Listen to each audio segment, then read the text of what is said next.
Hello everyone, welcome to my YouTube channel instructor Anuj gymnast physical education and sports. तो आज की video में बात करने वाले हैं जो आपका एंडोक्राइन सिस्टम है उसके फॉर्मेशन पे मैं बात करूँगा कि हमारा एंडोक्राइन जो सिस्टम होता है, हमारी जो ग्लैंड्स होती हैं, वहाँ से आपके बीपीएड की मैं बात करूँ, चाहे मैं बीएससी फिजिकल एजुकेशन या योगिक science masters and one day exam, सारे एग्ज़ाम में यहाँ से आपको 1 से 2 क्वेश्चन देखने को मिलते हैं। ये एक ऐसा चैप्टर है कि यहाँ से आपको क्वेश्चन फिक्स मिलेंगे। अब वो कौन से मिलेंगे वो मैं आपको बताने वाला हूँ और इसके फॉर्मेशन पे मैं डिस्कस करूँगा। तो सबसे पहले हम बात करते हैं जो हमारी ग्लैंड्स हैं, जिसको हम बोलते हैं ग्लैंडुलर सिस्टम। मतलब ह्यूमन बॉडी में जितनी भी ग्लैंड्स पाई जाती हैं उनके अलग अलग फंक्शन होते हैं। तो हम शुरू से लेके हम बात करेंगे अप टू बॉटम, ऊपर से नीचे की ओर चलेंगे कि हमारी कितनी ग्लैंड्स हैं और कैसे क्वेश्चन बनते हैं। तो सबसे पहले आपके सामने यहाँ पे लिखा हुआ पीनियल ग्लैंड। अब पीनियल ग्लैंड्स का मैं आपको एक फिक्स क्वेश्चन बताऊंगा। पीनियल ग्लैंड को बताने से पहले मैं आपको एक ग्लैंड्स के बारे में बताऊंगा जो कि इसमें मेंशन नहीं है। वो सबसे ऊपर होती है, वो सबसे होती है ऊपर। मैंने एक इंडिकेट दे दिया जिसको हम बोलते हैं हेड, और ये आपकी एक खोपड़ी है, उसको हम बोलते हैं हाइपोथैलेमस। हाइपोथैलेमस एक ऐसी ग्लैंड है जिसको हम ग्रैंडफादर ग्लैंड के नाम से भी जानते हैं। मीन्स जितनी भी ग्लैंड आपको दिख रही हैं, ये सारी ग्लैंड को कौन कंट्रोल करता है? हाइपोथैलेमस। हाइपोथैलेमस जो होता है वो ओवरऑल ग्लैंड्स को कंट्रोल करता है। बट एक क्वेश्चन बनता है, फिर पिट्यूटरी का क्या कार्य है? ये भी आपके दिमाग में क्वेश्चन आ रहा होगा। तो पिट्यूटरी जो ग्लैंड्स होती है, हाइपोथैलेमस को छोड़कर बाकी सारी ग्लैंड्स को कंट्रोल करती है। तो सबसे पहला जो इंडिकेट देने का जो कार्य करती है वो हाइपोथैलेमस इंडिकेट करती है पिट्यूटरी ग्लैंड्स को कि चल तू तैयार हो जा, अब अपने कार्य को स्टार्ट कर दे। तो चलते हैं और डिस्कस करते हैं और इनके क्वेश्चन कैसे बनते हैं। तो यहाँ पर पीनियल ग्लैंड्स लिखा हुआ है। तो पीनियल ग्लैंड्स का एक मेजर फंक्शन है कि पीनियल ग्लैंड्स जो है, सबसे पहला क्वेश्चन बनता है कहाँ पर सिचुएटेड रहती है। तो आपको आंसर लगाना है खोपड़ी में, पीनियल ग्लैंड्स। इसका जो मेजर फंक्शन है, may control timing of reproduction and set day night rhythm. एक फंक्शन और है इसके अलावा जिसको हम बोलते हैं बायोलॉजिकल क्लॉक, जिसको हम बोलते हैं जो आपकी जो सोने की जो दिनचर्या होती है, नींद जो होती है, अगर नींद में डिस्टर्बेंस होता है, आप प्रॉपर तरीके से नींद नहीं ले पा रहे हैं, या आपको ज़्यादा नींद आ रही है या बिल्कुल नींद नहीं ले पा रहे हैं, तो इसका मतलब है आपकी बायोलॉजिकल क्लॉक जो है, आपकी ये सोने की जो दिनचर्या है, इसका मतलब उस पर जो है नेगेटिव इम्पैक्ट आ गया है। पीनियल ग्लैंड्स प्रॉपर तरीके से हार्मोन्स का सीक्रेशन नहीं कर पा रही है। तो रिप्रोडक्शन में तो ये करती है, और ये सेट डे नाइट मैंने आपको बताया एक अच्छी तरीके से चलता है, वो चलता ही है।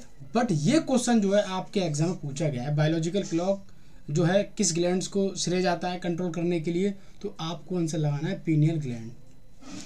ये कंडीशन तब भी हो सकती है जब आपका होम्योस्टेटिस, हम बात करें होम्योस्टेटिस, जब इम्बैलेंस हो जाता है, आपकी बॉडी प्रॉपर तरीके से वर्क नहीं कर रही है, फिजियोलॉजिकल साइकोलॉजिकल जो फंक्शन होते हैं, बायोलॉजिकल जो फंक्शन होते हैं, अगर प्रॉपर तरीके से वर्क नहीं कर रहे हैं तो भी प्रॉब्लम हो सकती है। तो जब टिपिकल क्वेश्चन बनता है तभी हम ऐसे क्वेश्चनों को सेलेक्ट करते हैं। अब उसके बाद पीनियल ग्लैंड के बाद यहाँ पे लिखा हुआ है आपके सामने पिट्यूटरी ग्लैंड्स। अब पिट्यूटरी ग्लैंड्स के बारे में सब लोग जानते हैं, बचपन से पढ़ के हुए आ रहे हैं। इसको हम मास्टर ग्लैंड के नाम से जानते हैं। मास्टर ग्लैंड सब लोगों को पता है, पीयूष ग्रंथि इसको हिंदी में बोलते हैं। अब मास्टर ग्लैंड तो सब लोग जानते हैं, इसका एक और नाम है। सभी कमेंट बॉक्स में मेरे को मैसेज करेंगे कि जो पिट्यूटरी ग्लैंड है उसको एक और नाम से जानते हैं, उसका नाम क्या है। अगर आप लोग जवाब देते हैं तो अच्छी बात है, अगर आप जवाब नहीं दे पाते हैं तो मैं आपको कमेंट बॉक्स में मैसेज करूँगा कि इसको मास्टर ग्लैंड्स को इस नाम से भी जानते हैं, क्योंकि ये आपके एग्जाम में आया हुआ क्वेश्चन है। तो मास्टर ग्लैंड्स के बारे में सब लोगों को पता है, मैंने आपके लिए छोड़ रखा है, इस क्वेश्चन को आप सर्च करेंगे और बताएंगे मेरे को। अब मैं पिट्यूटरी ग्लैंड्स की मैं बात करूँ तो इसका सबसे बड़ा और मेजर जो फंक्शन है, ये जो ग्लैंड है ये सारी ग्लैंड्स को कंट्रोल करती है, चाहे वो थायराइड ग्लैंड हो, पैराथायराइड हो, थायमस हो, एड्रिनल हो, किडनी हो, पैनक्रियाज हो, गोनाड हो, ओवरीज हो और पीनियल ग्लैंड्स हो। इन सब को कंट्रोल कौन करता है? पिट्यूटरी ग्लैंड्स करती है। पिट्यूटरी ग्लैंड, मैं इस चैप्टर को इस फॉर्मेशन को बताने के बाद मैं आपको नेक्स्ट लेक्चर में एक क्वेश्चन लेकर आऊँगा, क्वेश्चन सीरीज लेकर आऊँगा, और फिर मैं आपको बताऊँ किस किस तरीके से MCQ बनते हैं। तो यहाँ पर हम पिट्यूटरी ग्लैंड्स के बारे में बात कर रहे हैं। तो कंट्रोल अदर एंडोक्राइन ग्लैंड्स, जितनी भी एंडोक्राइन ग्लैंड्स के अंदर जो फॉर्मेशन है उसके अंदर जितनी भी ग्लैंड्स आती हैं उन सबको कंट्रोल करता है। Regulates growth and fluids balance, हमारी लंबाई जो बढ़ रही है, छोटी हो रही है, हार्मोन्स सीक्रेशन हो रहे हैं, female hormone, sex hormone, male hormone, जितने भी हार्मोन्स हैं कौन करवा रहा है? पिट्यूटरी ग्लैंड्स करवा रही है। आपकी बॉडी के अंदर जो फ्लूइड बैलेंस जो होता है, फ्लूइड की हम बात करते हैं, इंट्रासेलुलर फ्लूइड होता है हमारी बॉडी में। इस क्वेश्चन को आप नोट कर लेंगे, इंट्रा सेलुलर, और दूसरा होता है एक्स्ट्रा सेलुलर फ्लूइड। तो 2 टाइप्स के फ्लूइड होते हैं हमारी बॉडी में, इंट्रा सेलुलर और एक्स्ट्रा सेलुलर। ये क्वेश्चन आप नोट कर लेंगे, थोड़ा टफ क्वेश्चन है, आप सब लोगों ने शायद हो सकता है नहीं पढ़ा हो, क्योंकि ये मास्टर्स के एग्जाम में कई बार पूछा गया है। DU के एग्जाम को आप ओपन करेंगे, देखेंगे प्रीवियस पेपर को, NIP के एग्जाम को, तो वहाँ पे ये मिलेगा। बट अब तो CUT हो रहा है तो कॉमन में बात करूँगा। उसके बाद पिट्यूटरी ग्लैंड्स का एक और मेजर फंक्शन बता दूँ, ये सबसे बड़ा जो रोल निभाती है, आपने सुना होगा, एक होता है मेल हार्मोन और एक होता है फीमेल हार्मोन। यहाँ से क्वेश्चन पूछता है मेल हार्मोन फीमेल। तो मेल हार्मोन की हम बात करते हैं टेस्टोस्टेरोन, एक टेस्टोस्टेरोन होता है और एक होता है प्रोजेस्टेरोन। जब मैं टेस्टोस्टेरोन की बात करता हूं और प्रोजेस्टेरोन की बात करता हूं तो ये दोनों के दोनों क्वेश्चन आपको एग्जाम मिलेंगे। प्रोजेस्टेरोन जो होता है female sex hormone, testosterone male sex hormone. ये दोनों क्वेश्चन आपके एग्जाम पूछे गए हैं, इन दोनों क्वेश्चनों को आप नोट कर लेंगे। नेक्स्ट मैं बात करूं, यहाँ पे लिखा हुआ है आपका थायराइड ग्लैंड, और उसके जस्ट थोड़ा सा हम आते हैं साइड में तो पैराथायराइड। तो पहले मैं बात करता हूँ, हमारा पिनियल कंप्लीट हो गया, पिट्यूटरी कंप्लीट हो गया, अब मैं थायराइड पे बात करने वाला हूँ। थायराइड के बारे में सब लोग जानते हैं। थायराइड ग्लैंड्स की मैं बात करूँ तो इसका जो मेजर फंक्शन है, मैं यहाँ पर मेजर फंक्शन की बात करने वाला हूँ। हर ग्लैंड्स के कई सारे फंक्शन होते हैं, मेजर फंक्शन जो ज़्यादा एग्जाम में रिपीट हो रहा है। तो यहाँ पे लिखा हुआ है control tissue metabolic rate, regulate calcium level. Thyroid glands की बात कर रहा हूँ तो मेजर सबसे बड़ा जो क्वेश्चन बनता है, आपकी बॉडी में मेटाबॉलिक रेट जो होती है उसको कंट्रोल करता है। जब थायराइड ग्लैंड की मैं बात करता हूं तो आपकी बॉडी में मैं बात करूं, थायरॉक्सिन हार्मोन जो होता है, बहुत बार पूछा जाता है, थायरॉक्सिन हार्मोन की जब कमी होती है आपकी बॉडी में, और ये कमी कब होती है?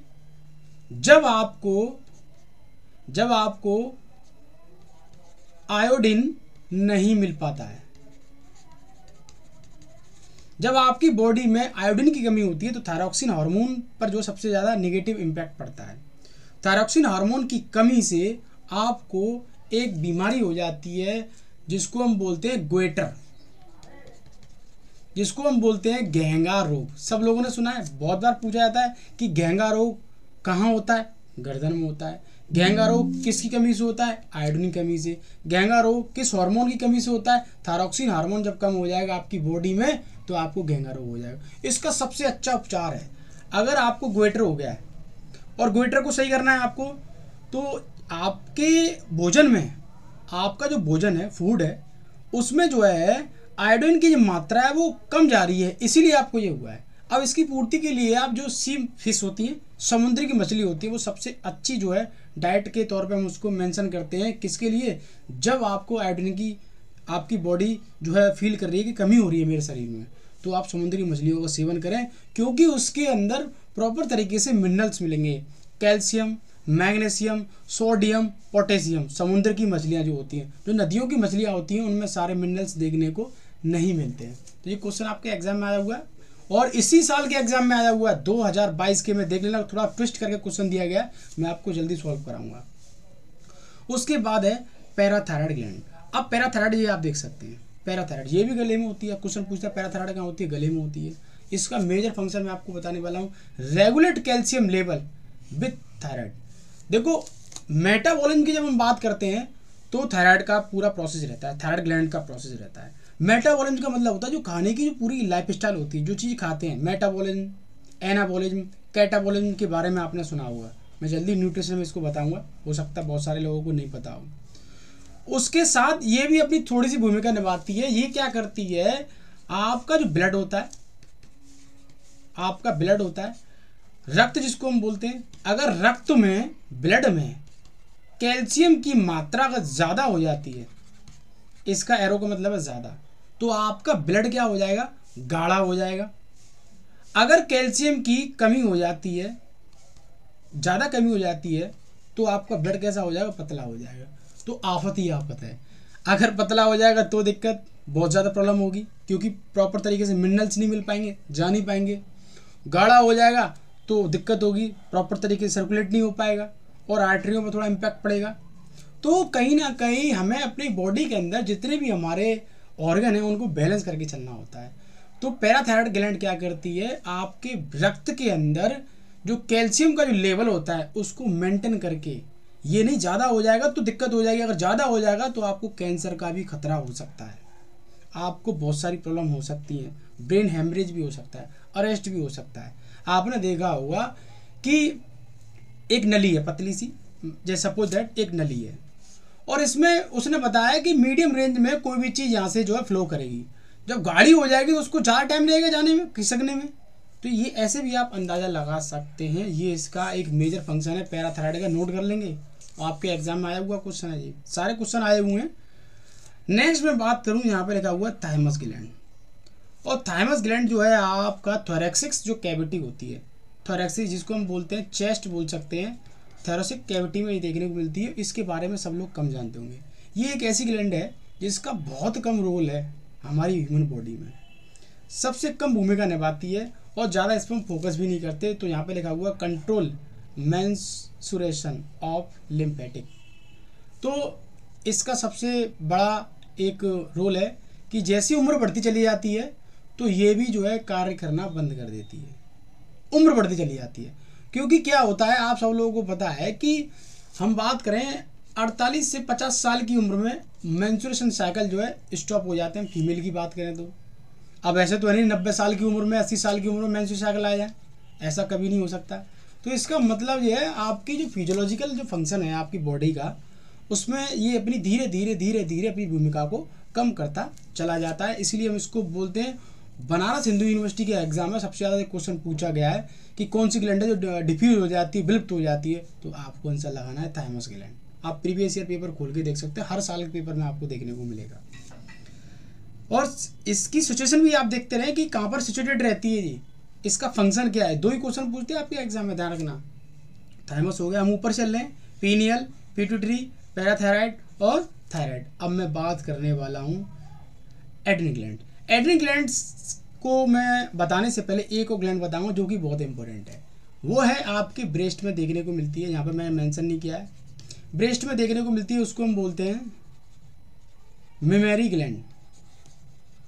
अब मेमेरी ग्लैंड की मैं बात करता हूँ। मेमेरी ग्लैंड जो है महिलाओं में देखने को मिलता है और महिलाओं के ब्रेस्ट में देखने को मिलता है। ये क्या करती है mammary gland, milk production, milk production में ये अपनी भूमिका निभाती है, दूध का उत्पादन करने में। ये क्वेश्चन आपके एग्जाम में पूछा जाता है, तो इसको नोट कर लेंगे। बहुत सारे ग्लैंड्स हैं, मैं आपको जो पॉपुलर हैं एग्जाम में जो आती है वो मैं उनके बारे में बताने वाला हूँ आपको। अब उसके बाद मैं चलता हूँ एड्रिनल ग्लैंड। एड्रिनल ग्लैंड जो है आपकी किडनी होती है, और आपकी ह्यूमन बॉडी में हम बात करें 2 जो है किडनी देखने को मिलती है, 2 किडनी देखने को मिलती है। और उस किडनी के ऊपर एक मधुमक्खी का छत्ता जो होता है उस तरीके से चिपकी रहती है किडनी ऊपर, ही आप देख सकते हैं। और बड़ी इमेज भी देख सकते हैं, मेरी पिछले लेक्चर में भी मेरी वीडियो पड़ी हुई, उसमें भी देख सकते हैं आप। तो एड्रिनल ग्लैंड की जब मैं बात करूं तो इसका जो मेजर जो फंक्शन है, मैंने पैराथायराइड कंप्लीट किया, थाइमस किया, एड्रिनल ग्लैंड। अब जब मैं एड्रिनल ग्लैंड की बात करता हूं तो इस क्वेश्चन पे आप सबसे ज़्यादा फोकस करेंगे एड्रिनल ग्लैंड पर। एडजस्ट वाटर बैलेंस, पहला क्वेश्चन बहुत बार पूछा जाता है। Tissue metabolism, cardiovascular and respiratory activity. अब ये एक ऐसी ग्लैंड है, इसने कई चीज़ों को कवर कर लगा है।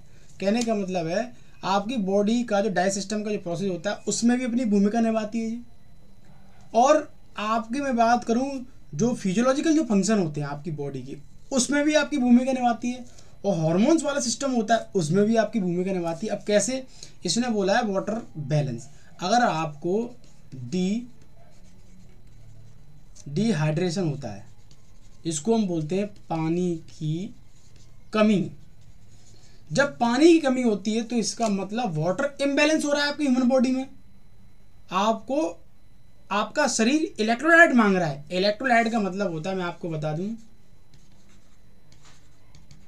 इलेक्ट्रोलाइट का मतलब होता है इसके अंदर सोडियम, पोटेशियम, मैग्नीशियम, शुगर, ये इन चीज़ों से मिलकर आपका इलेक्ट्रोलाइट बनता है, तब जाके आपके वाटर की पूर्ति हो पाती है।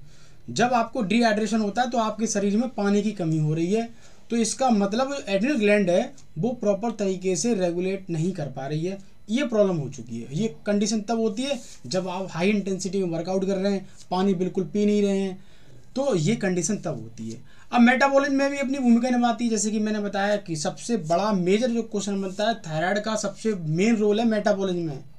इसीलिए जो गर्दन जो होती है, मेटाबॉलिज्म की जब इम्बैलेंस पोजीशन हो जाती है, जब आयोडीन की कमी हो जाती है तो गर्दन पकौड़े की तरह फूल जाती है। आपने देखा होगा, मेरी वीडियो देख सकते हैं पुरानी।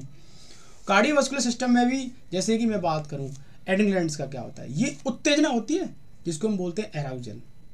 उत्तेजना जो आती है आपके किसी भी कार्य को करने के लिए, बोलो पोट पकड़ लो, तोड़ दो, तो जब ये उत्तेजना की जब बात करते हैं तो हार्ट बीट बढ़ती है, आपको गुस्सा आती है, तो ओवरऑल ये हम बात करते हैं तो एड्रिनल ग्लैंड करवाती है। एराउजल, उत्तेजना, गुस्सा, ये सब एड्रिनल ग्लैंड्स का कार्य है। तो इसको आप नोट कर सकते हैं। आपको जब डर लग जाता है, भय मतलब बहुत ज़्यादा आपकी सांस फूलने लगती है, घबराहट होती है, तो एड्रिनल ग्लैंड्स का ही फंक्शन है। अब ये थोड़े डेप्थ में इनके जो है हार्मोन्स होते हैं, ये मैंने आपको पिछली वीडियो में बता रखा है, और नहीं है तो मैं एक बार और जल्दी और बताऊंगा सब लोगों को। यस, एड्रिनल ग्लैंड्स के बाद है हमारा किडनी। अब किडनी हमारी दो होती है। किडनी को जाने से पहले मैं आपको पैनक्रियाज के बारे में थोड़ा सा बता दूं। पैनक्रियाज इंपॉर्टेंट लिख लो, इस पर सब लोग इंपॉर्टेंट। पैनक्रियाज एक ऐसी ग्लैंड है जो एंडोक्राइन भी है, एंडोक्राइन भी है और एक्सोक्राइन भी है। एंडोक्राइन, एक्सोक्राइन, एंडो का मतलब होता है ह्यूमन बॉडी के अंदर जो हार्मोन सिस्टम को चला रही है, एक्सो का मतलब होता है ह्यूमन बॉडी के बाहर के फंक्शनों को चला रही है, एंडोक्राइन का मतलब होता है जिनका सबसे ज़्यादा रोल जो है हार्मोन से होता है, और एक्सोक्राइन का मतलब होता है जिनका जो रोल जो है संबंध किससे होता है, एंजाइम से होता है। तो इन दोनों क्वेश्चनों को आप लिख लेंगे नोट कर कर। अब पैनक्रियाज की बात करूं तो यहाँ पे लिखा हुआ रेगुलेट ब्लड ग्लूकोज लेवल। आपका रक्त होता है और रक्त में जो ग्लूकोज की लेवल जो होती है उसको मेंटेन करके रखता है। ज़्यादा ग्लूकोज हो जाएगा तो शुगर की मात्रा बढ़ जाएगी, और शुगर की मात्रा बढ़ेगी तो डायबिटीज हो जाएगी, और डायबिटीज में भी 2 वेरिएशन होते हैं, एक हाइपर होता है, एक हाइपो होता है, हाइपरग्लाइसेमिया और हाइपोग्लाइसेमिया। तो आप सब लोगों को पता है। तो ये बड़ा डेंजर क्वेश्चन है, मतलब इसकी कनेक्टिविटी आप देख सकते हैं। मैं इसको बहुत बड़ा लेक्चर कर सकता हूँ क्योंकि मैं आपको फॉर्मेशन बता रहा हूँ, इसीलिए मैं ज़्यादा डिस्कस नहीं करूँगा। उसके बाद है हमारा वेरी वेरी इंपॉर्टेंट जो है हमारा, इसको हम बोलते हैं किडनी। किडनी के बारे में आपको बताने वाला था। अब किडनी के ऊपर आ जाएंगे। किडनी की मैं बात करूँ तो यहाँ पे लिखा हुआ control red blood cell RBC production and assist in calcium regulation. Calcium regulation में भी इसका रोल है, और RBC की जो संख्या जो हमारी बॉडी में बनती है तो उसमें भी अपनी भूमिका निभा देती है। मगर मैं आपको बता दूं, किडनी का सबसे बड़ा जो मेजर जो फंक्शन माना जाता है, किडनी का सबसे बड़ा और मेजर फंक्शन माना जाता है, तो सब लोग जो है लिख लेंगे। किडनी का जो मेजर फंक्शन है, रक्त का शुद्धिकरण, इसको हम बोलते हैं ब्लड प्यूरिफिकेशन। किडनी का कार्य है, ये फिल्ट्रेशन में कार्य करती है, तो रक्त का शुद्धिकरण करती है, प्यूरिफिकेशन करती है ब्लड का। ये क्वेश्चन आपके एग्जाम में पूछा गया है, तो इसीलिए मैंने इसका मेजर फंक्शन में आने आपको बता दिया है। वैसे हर जो ग्लैंड है उसके कई सारे फंक्शन होते हैं। आप जब इनको पढ़ेंगे अच्छी तरीके से 4 से 5 में 6 फंक्शन देखने को मिलेंगे, मगर उनमें ये पूछा जाता है सबसे ज़्यादा कौन सा पूछा जा रहा है एग्जाम में। अब है वेरी इंपॉर्टेंट, इसको हम बोलते हैं गोनाड सिस्टम या गोनाड। अब गोनाड का मतलब होता है एक फीमेल से भी होता है और एक मेल से भी होता है। जब हम फीमेल की बात करते हैं, फीमेल की, तो ओवेरी सिस्टम पर हम पहुंच जाते हैं। ओवेरी, अब ओवेरी क्या है, जो हमारा फीमेल एक्सटर्नल जेनिटल एरिया जो होता है, ओवेरी होता है लास्ट वाला जो पार्ट जो होता है, उस वाले पार्ट को हम बोलते हैं ओवेरी। अब इसका जो गोनाड सिस्टम की जब हम बात करते हैं, फीमेल गोनाड सिस्टम की हम बात करते हैं, तो इनके अलग अलग फंक्शन है, अलग अलग अपनी भूमिका निभाते हैं। तो मैं पहुंच जाता हूँ अभी फीमेल पर। तो यहाँ पे लिखा हुआ support female sexual characteristics and reproductive function. अब जैसे कि आपको मैंने एक बार अभी बताया था कि फीमेल जो हार्मोन होते हैं, एक आपका होता है जिसको हम बोलते हैं एस्ट्रोजन और दूसरा होता है प्रोजेस्टेरोन। अब एस्ट्रोजन प्रोजेस्टेरोन 2 टाइप्स के हार्मोन है आपके किसके अंदर, जो हम बात कर रहे हैं फीमेल गोनाड के अंदर। तो फीमेल गोनाड के अंदर जब हम बात करते हैं 2 टाइप्स के हार्मोन है, इन्हीं को सेक्सुअल हार्मोन या sex hormone, female sex hormone बोलते हैं, कैसे भी घुमा के दे सकता है। इन्हीं दोनों हार्मोन्स की वजह से मेंस्ट्रुएशन साइकिल का आना, फर्टिलाइजेशन होना, इनकी भूमिका है। तो मैं फॉर्मेशन बता रहा हूँ, इसी फॉर्मेशन में मैंने आपको कितनी सारी चीज़ें बता रखी हैं, तो आप नोट करते चले जाएंगे। नेक्स्ट है उसके बाद मैं बात करूँ गोनाड मेल की बात कर रहा हूँ। टेस्टिस के बारे में आप सब लोगों ने सुना हुआ, टेस्टोस्टेरोन। तो यहाँ पे लिखा हुआ support male sexual characteristics and reproductive function. जो फीमेल मेल की हम बात करते हैं मेल, तो यहाँ पे लिखा हुआ है टेस्टोस्टेरोन हार्मोन। जब टेस्टोस्टेरोन हार्मोन की मैं बात करता हूँ तो ये क्या करता है, ये भी जब मेल और फीमेल जब मीट करते हैं तो फर्टिलाइजेशन जो होता है, जब टेस्टोस्टेरोन हार्मोन होगा तभी फर्टिलाइज हो पाएगा, अदरवाइज नहीं हो पाएगा। तो ये जो है टेस्टोस्टेरोन हार्मोन जो है मेल से संबंधित है, एस्ट्रोजन प्रोजेस्टेरोन फीमेल से संबंधित है। ये क्वेश्चन पूछा जाता है और मोस्टली स्टूडेंट्स को पता रहता है क्योंकि सब बीपीएड कर आ रहे हैं। और जिन लोगों को नहीं पता है तो इन क्वेश्चनों को आप नोट कर लेंगे, आपके प्रीवियस ईयर के पेपर आप इनको खोल के देखेंगे तो इस मेरे फॉर्मेशन चैप्टर से आपको लगभग 5 से 6 क्वेश्चन मिलेंगे, आप खोल के देख सकते हैं। और 5 का मतलब एक क्वेश्चन 4 नंबर के बराबर है। तो आप समझ सकते हैं 4 पंजे 20 नंबर एक छोटी सी वीडियो से आना, ये अपने आप में एक बहुत बड़ी बात है। तो मैं मिलता हूँ नेक्स्ट वीडियो के साथ। थैंक यू, जय हिंद।